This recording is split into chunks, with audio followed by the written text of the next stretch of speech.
500 miles long.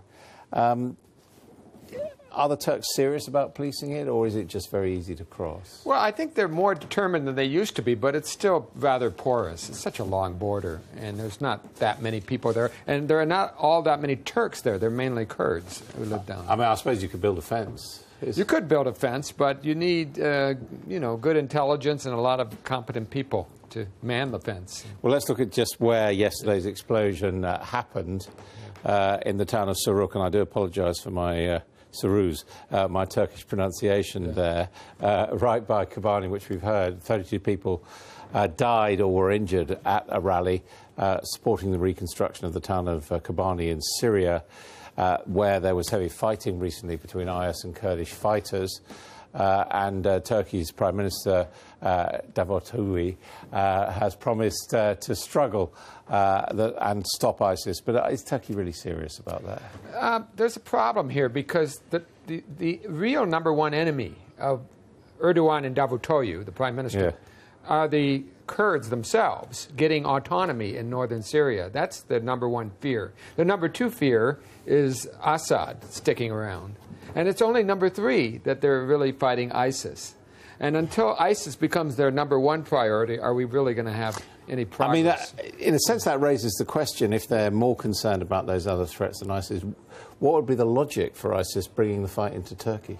Well, what's happened is that the Americans and the others have persuaded Turkey to go along with the coalition.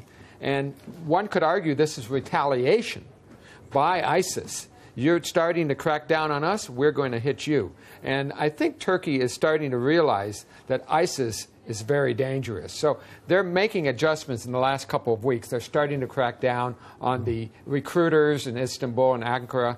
But we don't know for sure whether they're going to be really serious because of their priorities. Because, of course, you know, the main political pressure for Turkey is that they could end up fighting alongside the Kurds, if you like, and they're around a third of Turkish population is Kurdish, concentrated in these areas along the Syrian border.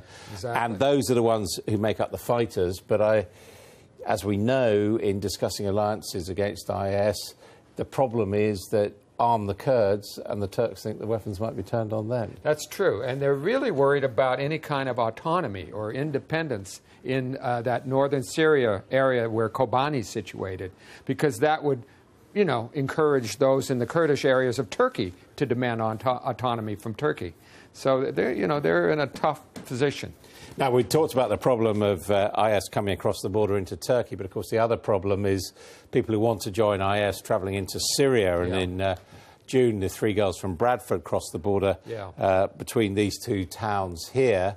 Police estimate up to 700 people in total have gone, and around 41 of them are believed to have died, with others coming home. So it is still possible to cross this border. It is indeed. If the matter is that they get to the border, they're going to get across it. The real question is, can you stop them from leaving, say, Birmingham in the first place? And here I would say that Prime Minister Cameron's speech in Birmingham yesterday was a good start on trying to nip it at the root cause, okay? Because once they get to the fence, they're going to get there. The other thing is, can they be stopped elsewhere in Istanbul or at the airport nearer to the border? But once they get to the border, I think you've already lost the battle. Okay, Jonathan Paris, thank you very much indeed. Well, let's